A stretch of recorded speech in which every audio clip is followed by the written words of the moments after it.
Welcome to The Fight with Teddy Atlas, presented by Dynamic Striking. I'm Ken Rideout, joined as always by the voice of all combat sports, the legend Teddy Atlas. We're here in the Trinity Boxing Club in Lower Manhattan. In-person episode. Teddy, how you feeling? Good. It's good to see you guys here in town. We just did a couple of fight plans. That's why we're here. And you guys will be seeing the fight plans shortly, just before those fights come out. We did a fight plan that hopefully you enjoy. We did one with Usyk Fury, and we did one with Ngannou and Joshua. So at the appropriate times, you'll get to see those, and hopefully it'll help you with your control. You know, never bet with your head, never over it. With your controlled little bit of action with my bookie, because despite having a couple wrong, when we usually do them in a serious way like this with the fight, we're usually on the money. That's right. I just remind some of you guys out there that remind me when I'm wrong, which thank you. But we are pretty good with this, especially the fight plan. So hopefully you'll be looking for them and you'll be enjoying them. And it's good to see you. You're in good shape as always. Rob's in good shape too. And I'd like to remind you, talking about my bookie, you know, did a little football venturing. That's right. The last few weeks, got the national title games right. Yep. On the button. And I want my bookie, I want Rob to talk to my bookie, and I want him to start sponsoring us for my football picks too.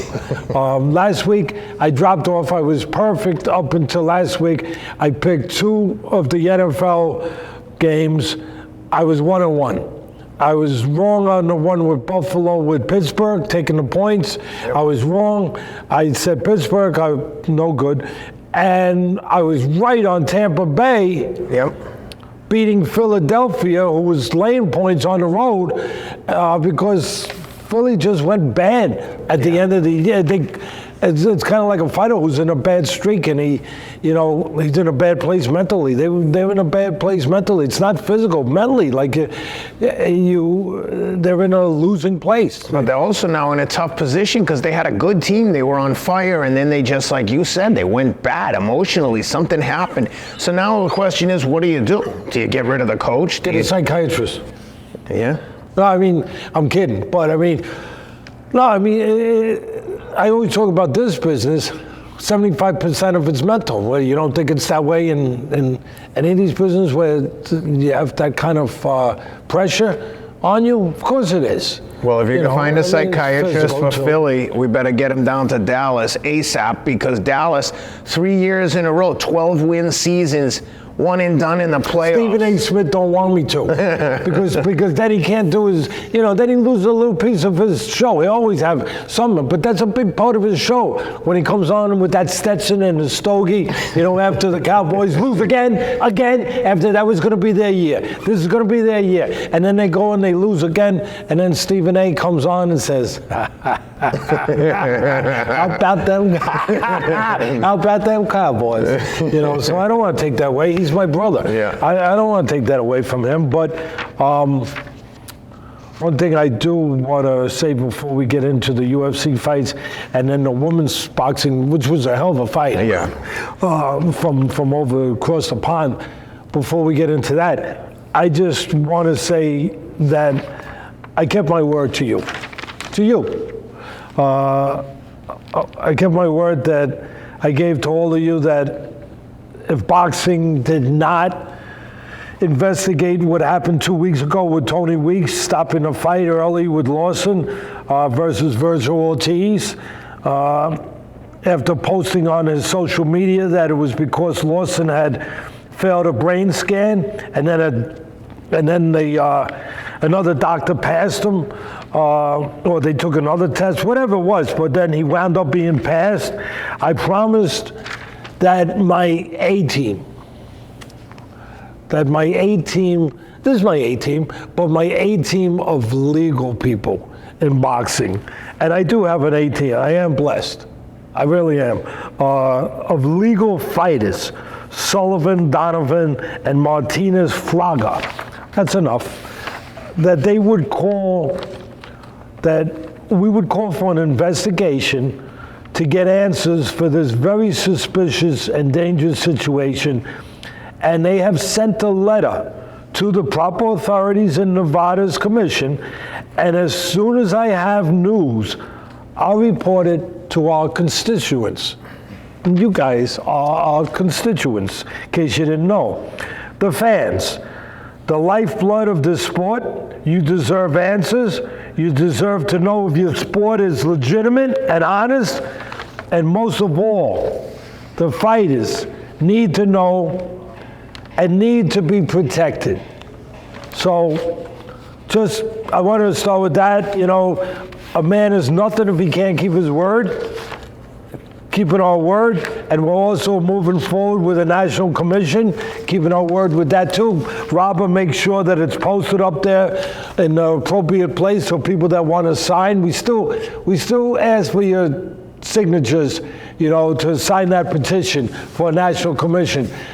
Our legal team is setting up to go in front of Congress and put forward a template to get a national commission, which has been tried before, but it's never succeeded. We need a national commission in this sport. Every other sport has it. We need it. What, these fighters don't deserve to be protected and given the same sort of care that other athletes, they do. I believe they do. We believe they do. My A team believes they do.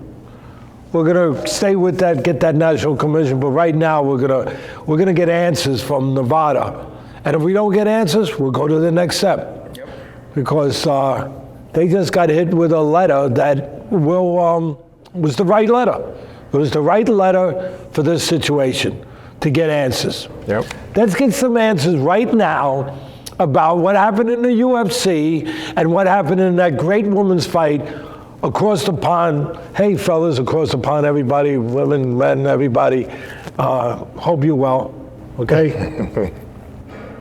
Let's get into it. Let's start with the UFC. On the main card, Neil Magney, Mike Malott. Mike Malott basically manhandling Neil Magney for 2+ rounds.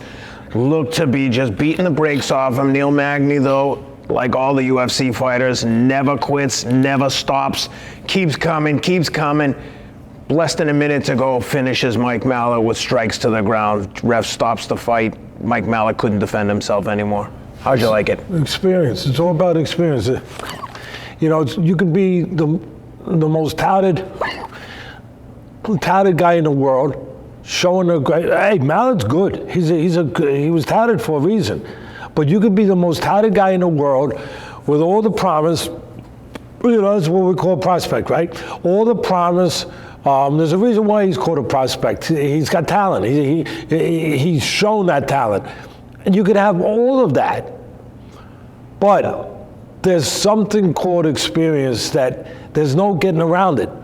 That you still need that experience, and you just don't know how a guy's going to use that talent, or if he can use that talent. His talent is real, Mallott's. Yeah. But the thing that was also real is that he was missing the experience. With the experience that a guy like Magney had. If I'm not wrong, I believe he's got the most wins in the welterweight history, in the welterweight division in the history of the UFC. He's up there. He's been around. I think he's got the most wins. I mean, Rob's going to check that for me right now, but I believe he's got the most wins in the history of the UFC. So, and for the welterweight, I believe. The point I'm making is, I'm not getting down on Malott. I'm up on Magney. Yeah. Because he used that experience. Again, he's a guy, that's the one thing about the UFC. You can have a guy with a bunch of losses. It don't mean nothing because he's been fire tested. Those losses will actually serve him They were actually, you get guys in boxing sometimes and they're undefeated, but they haven't been tested. And then they get in there with a guy who's been tested, and all of a sudden all those wins meant nothing. All of a sudden you see them wilt right in front of you.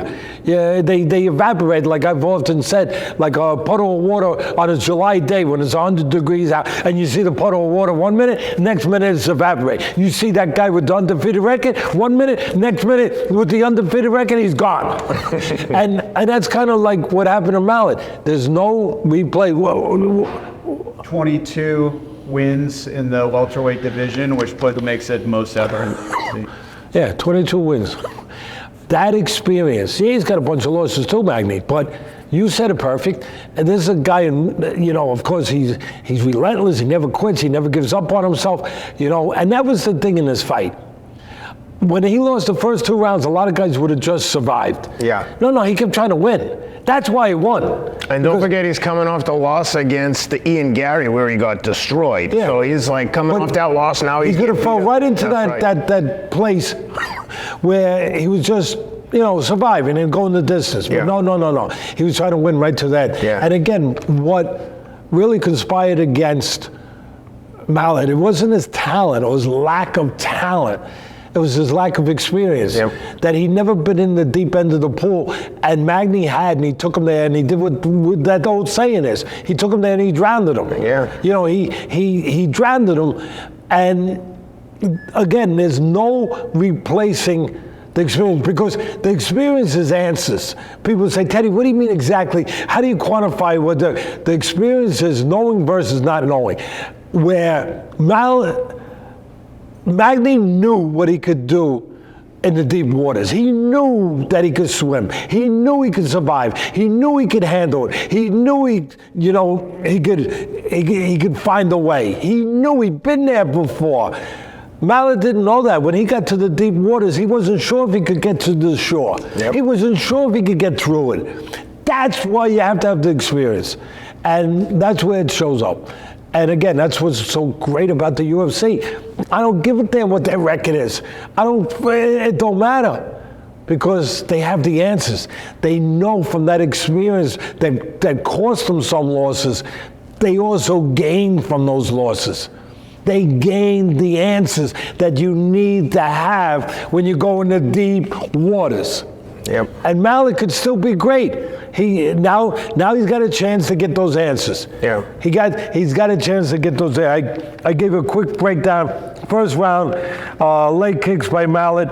I thought he showed good patience with the experienced opponent. He won the round. He pressed it. He was controlling it. It wasn't a lot of action, but he was pressing the fight. Second round, most of the offense by Malott was kicks. Then he got a takedown in the second round. 2 takedowns, actually. He was smart. He showed good technique. He was very good on the mat. He showed me that he was well-rounded. Obviously, Mr. Magney was well-rounded too, but he was well-rounded, workmanlike, and deliberate. I often speak of delivery systems to land punches. Malott showed great delivery systems to get takedowns, which they're great, because they do have great commentators. Their great commentators pointed that out. He got another takedown in the third, another one in the third. He had 2 in the second, and the second round again. The second round was dominated by Malott. He had controlled the entire fight up to that point. It was the first time Malott was going into the third round, into those deep waters. First time that he was doing that, and sure enough, that's all Magney needed. Made a comeback late in the third round, as you said, Ken. And as I said, I'll just say it again, he didn't try to just survive. He tried to win. He did. Wow. Big upset. And that's it. Never, I reminded myself what I already said. Never discount experience. Malott had never been in the deep waters, and now he has. We'll see what he does with it. Well, let's get into the co-main women's fight. Raquel Pennington against Bueno Silva. Wow. What an awesome fight. Back and forth all night long. They go into the 5th round tied up, 2 rounds apiece, I believe, on the scorecards. Very close. And Raquel Pennington pulls it out. She went in as a heavy underdog and pulled it out of the fire. To your point, just like the experience of Raquel Pennington's been around a long time. Yes. To have gone through all the things that she's gone through and pull that win out. Excellent. Maybe better conditioning, but probably more experience, because when you're more experienced, you seem to be better conditioned because you don't burn up as fast because you're calmer. That's right. You're not burning unnecessary gas. Yep. Short and sweet. Made my notes. Pennington used her experience, great toughness, and know-how, because not only tough, but her know-how was apparent. And she just used it to wear and break down Silva in a very tough fight.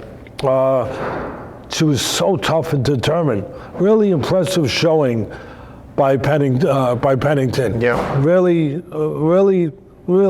impressive. But again, her toughness, her experience, her know-how, she broke down. She broke Silva down. Yep. Again, it's that picture that I give when I give that metaphor of, where I give that description of a guy getting evaporated. Yep. Where like the July heat, puddle in July, and the puddle gets evaporated. You can actually see people's wills get evaporated. Yep. Their physicality get evaporated. And it's quite a thing to watch. Yep. Well, let's talk about the main event, because no one's will evaporated there. Dricus Du Plessis, Sean Strickland defending his title for the first time. 5-round war, very close fight. And this was Who picked the places to win with my bookie? You did. Yes, I did. I did. Got you again. My bookie. Give him a shot. MyBookie.ag. Use the promo code ATLAS for a 50% credit on your first deposit. Main event, all action. Wild at times. They were really going for it. I don't know if it went to the ground more than a few times. I'd be surprised, but TDP gets the win, No, it did go to the ground a couple of times. Du Plessis got a couple of takedowns that made a difference in the fight. Fair. But my point was they didn't stay there very long. Sean's such a good, he's so good at avoiding being held on the ground. And the belt goes back to Africa. Great strikers like our friend Adesanya. Yep. They become great defensively at dealing with takedowns. That's right. They have to. Yeah. They have to have a great takedown defense. They have to. And Strickland is one of those guys who has to. That's right. Because he's going to beat you striking. Yeah, and both guys looked like they had been in a car accident when the fight was over. I mean, both of their faces were a mess. But like I said, the belt's going back to South Africa. Certainly got Israel Adesanya's attention. They have a heated rivalry, DDP and Izzy, so be curious to see what happens there. But how'd you like that fight? It was a grind them, real tough, grinded out, really good fight. That was, really, they both took their punishment in different ways, but it was a grind out fight. It was, I think our preview, honestly, when I'm wrong, I say it, but our preview the week before where I said, I thought Du Plessis would win. His physicality would come into play, his greater physicality, size, all that stuff. But I also said for Strickland to win, he's got to win. He's the kind of guy that's like a Willie Pep, who was a great boxer, Will of the Wisp, great boxer. And I noted this, where he could beat you with just his jab. Not too many guys are good enough to do it. Strickland is. Yeah. And I said for him, the scenario, for him to win that I see, he's got to dominate just with his jab. He's got to dominate with his jab, set the table, and then eat with the right hand once in a while. But he's got to do what he does best, get you to fight his fight. Carlos Monzon, as a middleweight champ, he was great at getting people to fight his fight. And some people, that's their talent. Strickland, that's his talent. He did it with Adesanya, which was incredible. get the guy to fight your fight. Get him into a boxing match where you can beat him with the jab and then you can dictate the pace. And when I say dictate the pace, I don't mean a fast pace, where you can control the pace at your level of control, at where you want the pace to be, where it doesn't get ahead of you, where it's not too fast a pace, where it's, again, the pace and the tone of the fight is controlled with that jab. And also with your legs. He's not running around like Ali, but he's stepping his control range. He's controlling the space, ring generalship. He's going, and that's what he would have to do, and that's what he did. It was a close fight. I can make an argument that Strickland won. Yeah. It was a close. I thought it was coming down to whoever won. Put it this way: it was what you would want in a title fight of this magnitude, where it would come down to the end, and where it would come down to who wins the late round or rounds. I thought, I wasn't scoring, but I thought just watching, seeing it, I thought that I was busy tweeting. I didn't have time to score. And we got somewhere, we put some nice tweets up, by the way. We got a lot of you people responded to it. We got some big numbers. But I felt that when it got to the last round, the fifth round, or at the end of the fourth, that whoever wins the fifth could win the fight. And it turned out, I didn't see the scorecards. I'd like to see them, but it turned out in my mind, you had to win the last round. Whoever, again, it was close enough. Whoever won the last round would win, especially Strickland. I felt like if Strickland is gonna win, if there is a path to his victory now, it has to be, he's gotta take the last round. I didn't feel quite the same with Du Plessis, but he had to take, and if he took the last round, I was feeling, without seeing the scorecards that I hadn't put together, I was feeling like Strickland gets it. If he wins, and I'll be damned, he went out there, and for me, he won the fifth. He won the fifth. He didn't win the fourth. Du Plessis took the fourth, but he won the fifth. And it was a close fight. They wound up giving it. I'm not complaining. But my initial feeling was he won that fifth round. He got it. Yeah. Like he behaved like I tweeted that too, or X'd it, whatever the hell it is now, where he behaved like a champion. He fought like a champion. They both did. Yeah. They both did. There's no doubt about that. But he had to behave like a champion in order to get have a chance to win by winning that fifth round, and Strick because he had a tough fourth round. Yeah. And Strick because Du Plessis finally started to really impose his physicality, his will, but his physicality on Strickland, the bigger guy. And so the fifth round was urgent, mandatory for Strickland to behave like a champ. And he did. He came out and behaved. I thought he took the round, like I said. They both behaved like champs. I'm not knocking the other guy. I love the other guy too. At the end of the day, I guess what won it for Du Plessis is his aggression.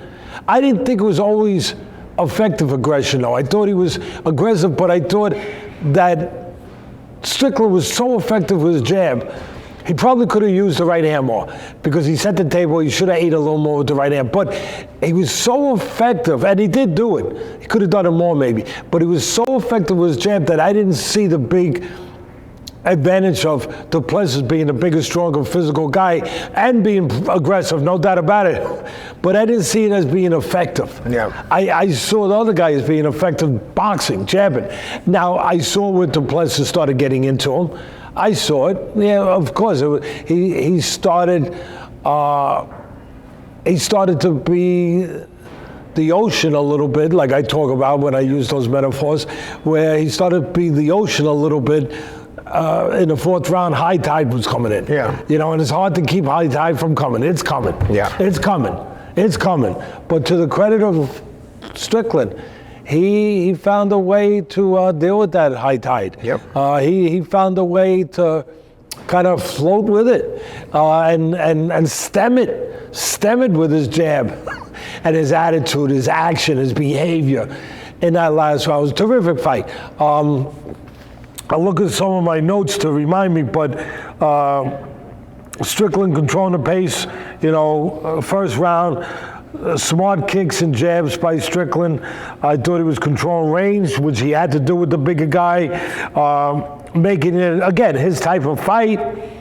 Strickland was, again, the pace he was in control. Du Plessis, I just made a note to myself that he looked so big. I mean, he just looked so big, but he looked a little tight early. And Strickland was relaxed. He was comfortable there. You could see, for me, where winning the title, I always said that the old timers would say, you win the title, you get 30% better. Yeah. Just from winning the title. I thought he got better. I did. I know he lost the fight, but I thought he got better. Du Plessis was not an easy guy to deal with in your first title defense. That's right. But now, Du Plessis uses power to get the takedown. And of course, obviously his craftsmanship. So that's what kind of kept the fight tight, because when he get those takedowns, it disrupted the rhythm that Strickland was creating. Yeah. He was creating a rhythm where, he was in control of the music, so to speak, as I often talk about. And Du Plessis, by getting the takedowns, disrupted that music, which was really, really important to do. He changed the pace and tone even in the first round with the takedown. But the discipline and jab of Strickland, I thought, took back control, and his discipline and consistency with the jab, Strickland that is, I thought, I noticed it. And I thought it allowed him, obviously was a key, it allowed him to get certain rounds. He, as I said, he made it his kind of fight. And I made the note, close rounds, another takedown by Du Plessis in the second round, made it close. The jab and distance control, winning it for Strickland, and consistency. I guess I must have given him the second round. Third round, same with Du Plessis, trying to close the distance with pressure, but Strickland so steady with the jab and control range. Very close third round. Fourth round, Strickland has been setting the table with the jab. I thought that he needed now to land something big, to slow this big guy down a little bit, so that Du Plessis doesn't walk him down, which he was starting to do. Another takedown by Du Plessis. The fourth round was all Du Plessis. It's now his round. That fourth round, he took control. Obviously, you talked about bad cut on Strickland. The cut man didn't seem to stem the flow of blood. It kept running down. He didn't allow it to distract him in any way, but obviously it was something that you wonder if the judges get influenced by it. You're not supposed to. Yeah. But you always wonder. And I made a note to myself in that fourth round that right now, Du Plessis is the ocean trying to make Strickland the log. Yep. Trying to move him, the ocean moves the log in, pulls the log back out. You're the log. Yep. He's the ocean. Nothing you can do. Don't be the log. Be the ocean. And then, like I said, I made a note right here. Look, winner of this fifth round could decide it.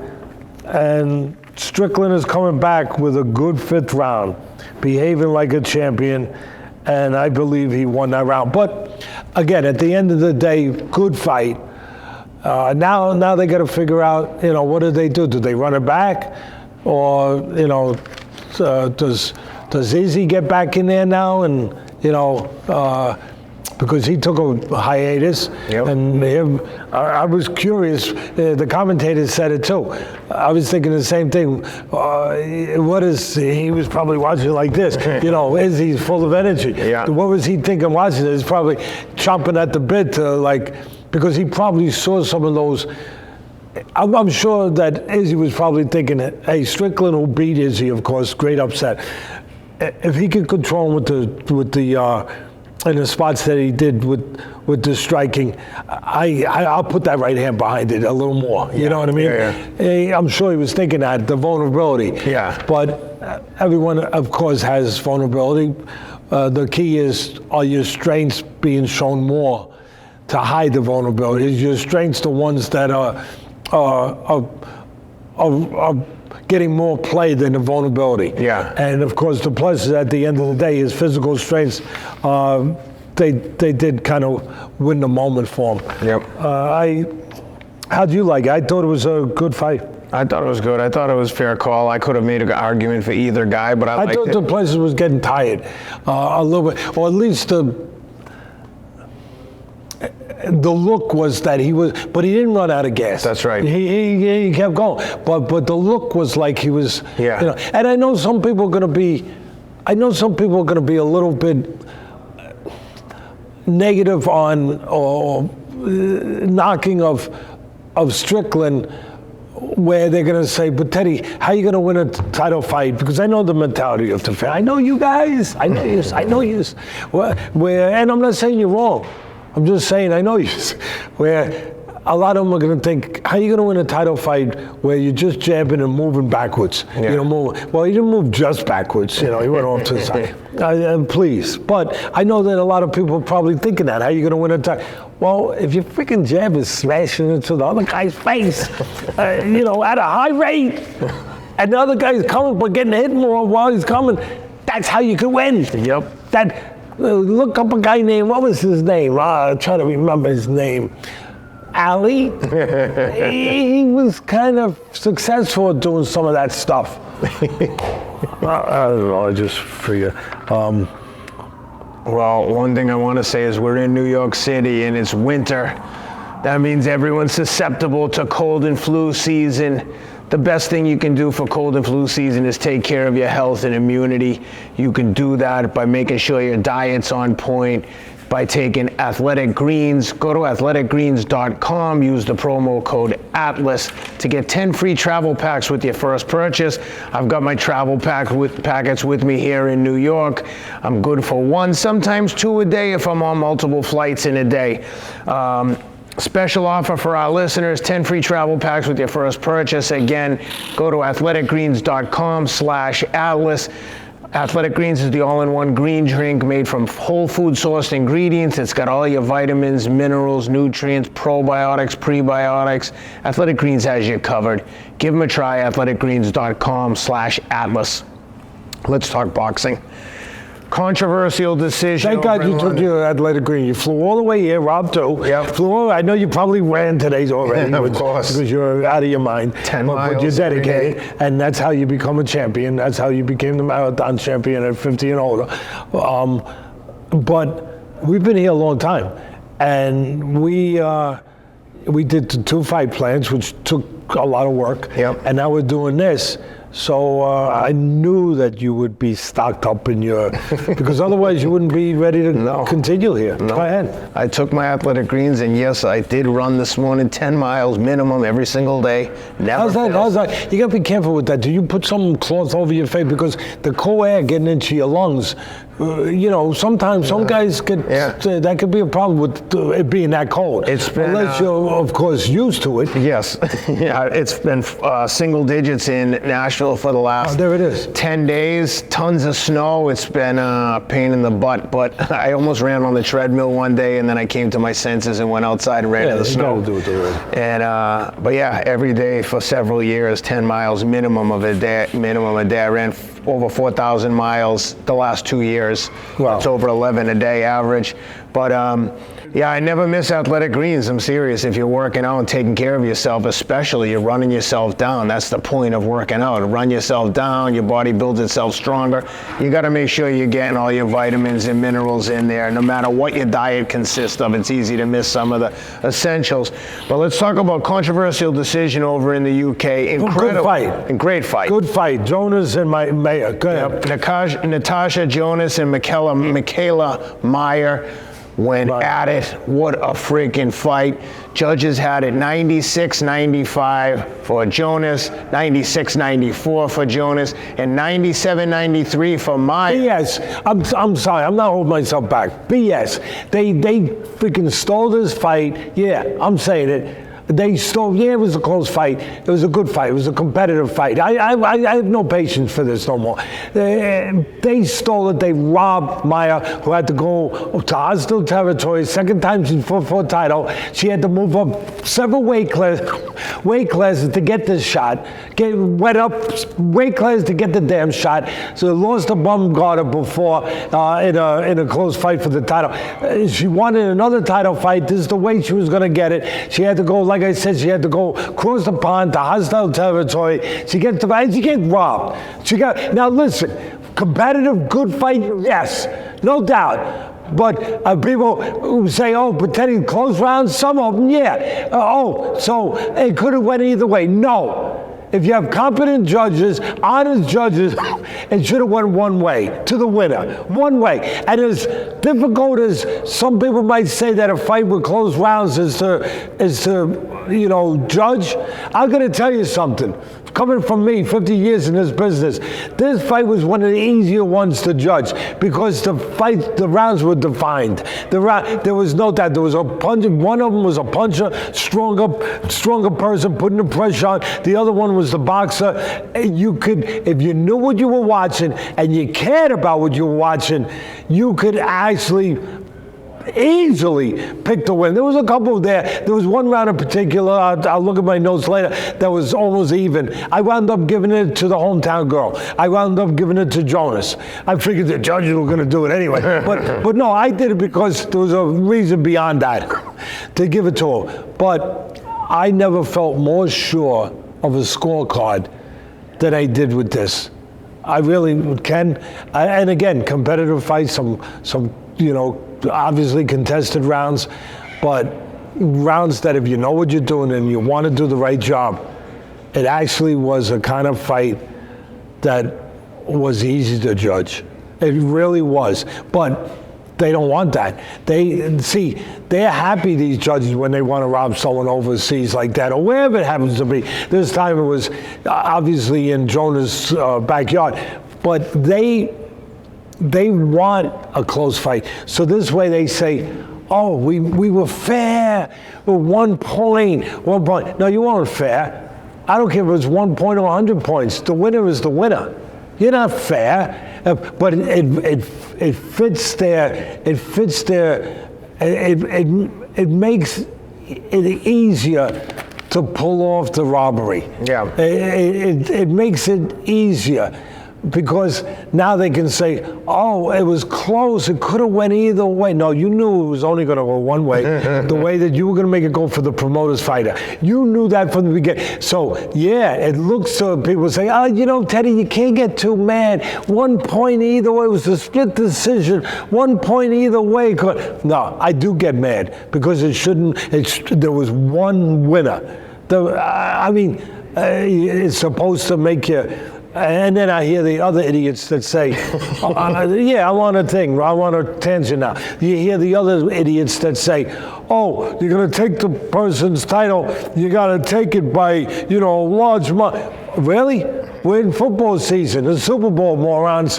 You're going to tell me that the team that wins the freaking Super Bowl, that they ain't going to win it if they don't win by a large margin?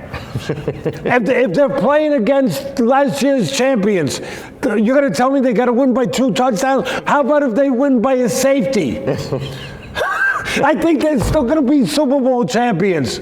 Dopes. It just really, we need a national commission. It's wrong.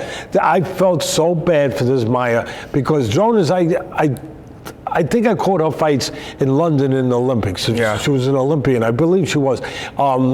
I caught her fights doing it for NBC. But look, she's terrific. Yeah. She's terrific. I got nothing against her. But Mayer moves up in weight classes, goes across the sea to fight her there, and then if she wins, give it to her. Yeah. Give it to her.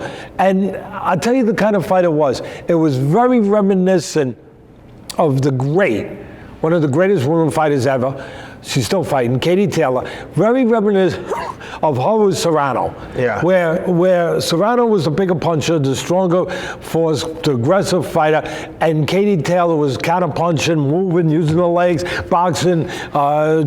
Great fight, both sides, great fight. And Katie Taylor won. Jonas was doing that. She was boxing.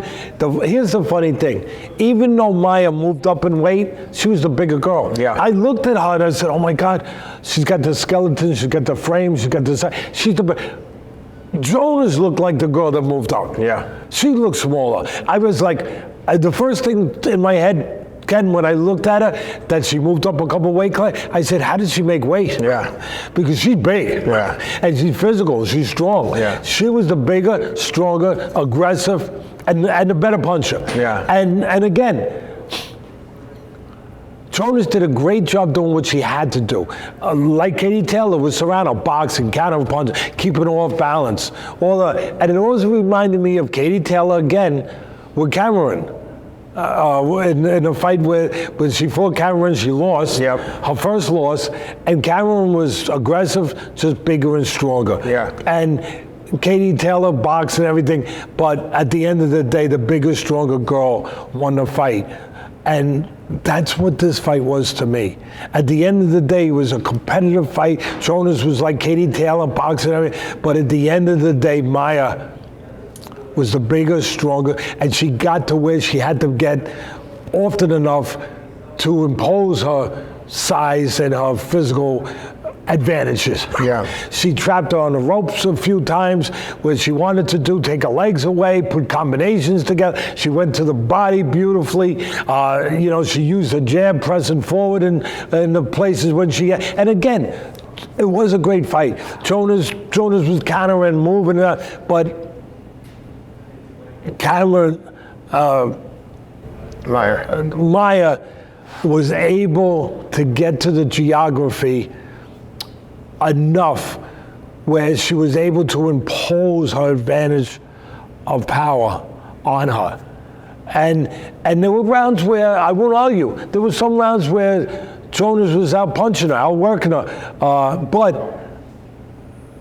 at the end of the day, Mayer was landing the harder punches, the more effective punches, the punches that do more damage, the punches that are supposed to get a freaking judge in the professional ranks to mark a 10, not a 9, a 10, because that is what the rules are. Who lands the cleaner, more effective punches? And that was Mayer. And again, they had it. Here's my scorecard. Here's my scorecard. I made sure. Here's my scorecard. I had it 96-94 for Mayer. Yeah. I'm going to go through it real quick. First round, Jonas. Second round, Mayer. Third round, Jonas. Second round, the fourth round, Mayer.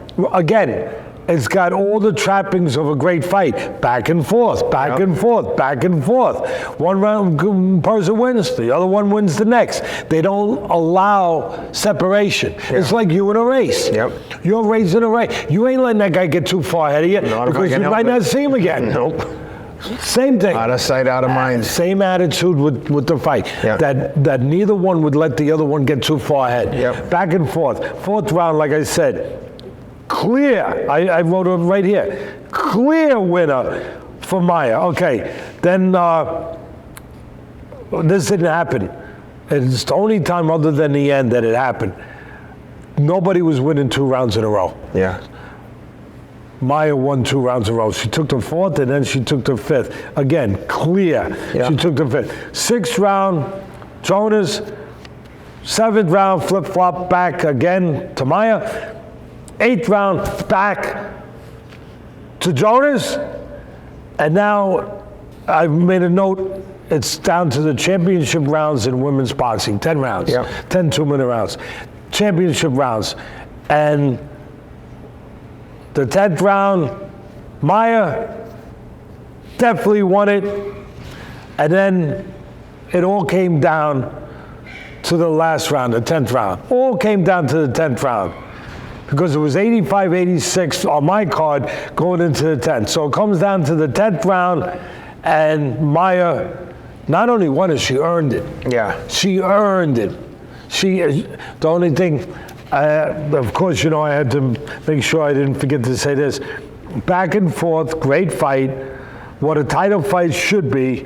These fighters know how to do it. Now we just need to find judges who also know how to do it. Yep. But you judges, you're going to tell me, oh yeah, Teddy, we do know how to do it. We know how to rob. Mission accomplished. We know how to rob. We've been doing it a long time. We have a license to do it. I want to take your license away. I don't want you to have a license to do it no more. I want to freaking take it away.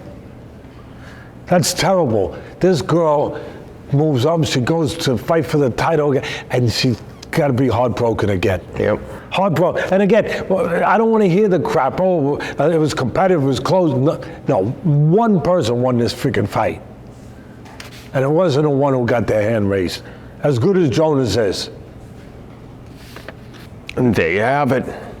Well, we've got a crowded gym here at Trinity. Let's do a quick breakdown of the Jaime Munguia, John Ryder fight coming up this weekend.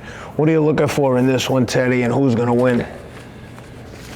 Well, I mean, the younger man is going to win. Youth will be served in this fight. Munguia. Munguia, when he first hit the scenes, when it was first, he reminded me of a middleweight version of George Foreman. Big, strong guy, really big. And now he's moved up in weight and everything. I think he was junior middleweight, actually, when he first won it against Saddam Ali. And Saddam Ali is really poor management. Never should have been in that ring where it was just too big for Saddam. He was a welterweight. It was just too big. But anyway, I was wondering how long he could keep the title because he was still unpolished in a lot of ways, Munguia, where it was, rough around the edges, and you could see that he needed to develop more. I'll be damned, he's gotten better. Yeah. I give credit where credit's due, and then I also give this when it's due too. A little bit of not credit, a little bit of responsibility and accountability, and truth when you need to hear that too. As far as no, you're not better in this area. He has gotten better, and he showed that in his fight with Derevyanchenko. Yep. He did. Derevyanchenko's older, very experienced, throws a million punches, but Munguia had to be better to handle that. He really did. And he goes to the body well, he's using his left hand well. So I like the Munguia's, I like the way that he's progressing. He still needs to go a little way down the road. But against Ryder, first of all, he's only 27 years old, Munguia. I believe he's 27, he's a young guy. And Ryder's 35, a lot of fights, southpaw from across the pond. Yes, he just went the distance with Canelo. Yep. Give him credit for that. Ryder is shorter.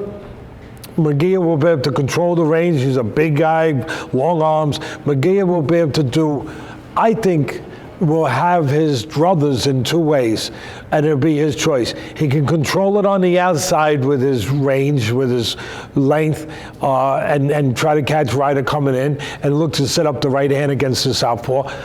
And he's also strong and adept at going inside. So if he wanted to go inside with Ryder, he could do that too. Yeah. I think he could do a little bit of both. For the most part, he probably should control it on the outside.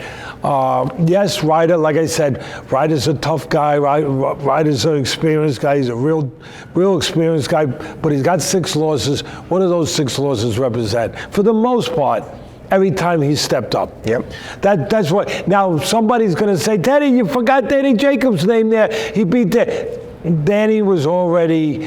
He was past himself. Yeah. That win with, I'm taking nothing away from Ryder, but that win with Danny Jacobs, that wasn't the best version of Danny. Danny was older. He was in a little past the twilight, maybe. Yeah. Whatever. But other than that, every time Ryder, he always makes a good accounting of himself. He's a real fighter, but every time he steps up, he comes up short. Yeah. And last time with Canelo, hey, that might boost his confidence that, he just went to this with Canelo, that he was, whatever. At the end of the day, you are what you are. He's a bit of a journeyman. Not a bit of, he's a journeyman. Nothing wrong with saying that. He's a journeyman guy. He's got 6 losses, I believe. I don't have it in front of me. He's got 6 losses. I think he's going to get his 7th loss against Munguia.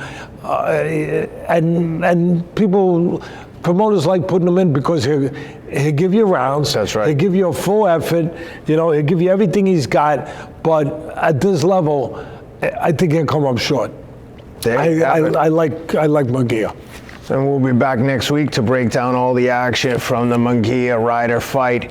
But Teddy, that's a pretty good day we had here. Yeah, and I can't leave without giving you guys, because I know you're dying for it. I gotta give you a win for next week in the NFL. I'm gonna give it to you. It's a tough one. Kansas City and the Ravens. See, I don't go for easy ones. I go for the tough ones. Kansas City and the Ravens. All right? Kansas City just did it again, Mahomes. How can you go against Mahomes? How can you go against him? I can go against him. I love Mahomes. He's a winner. He's sensational. He's magical. He's unbelievable. But when you got a quarterback like the Ravens have, what's his name? Jackson. Lamar Jackson. Lamar Jackson. When you have that's how you can go against Mahomes. He matches Mahomes in certain areas that nobody can match Mahomes. Now, he hasn't done it yet. He hasn't won the way Mahomes on that big stage yet. But there comes a time when it's your time. That's right. When it's your time to get on that, and then you turn it to where, now you are actually doing what your potential has been to do. Lamar Jackson is unbelievable. He is a defensive coordinator's worst nightmare, just like Mahomes is. Yeah. Mahomes is even worse. I mean, because he's won at that level. Jackson hasn't yet. I think it's Jackson's time. Yeah. I think it's Jackson's time to win on that stage, and I also think it's the coach's time to win again. All right, real quick, Detroit and San Fran, who wins?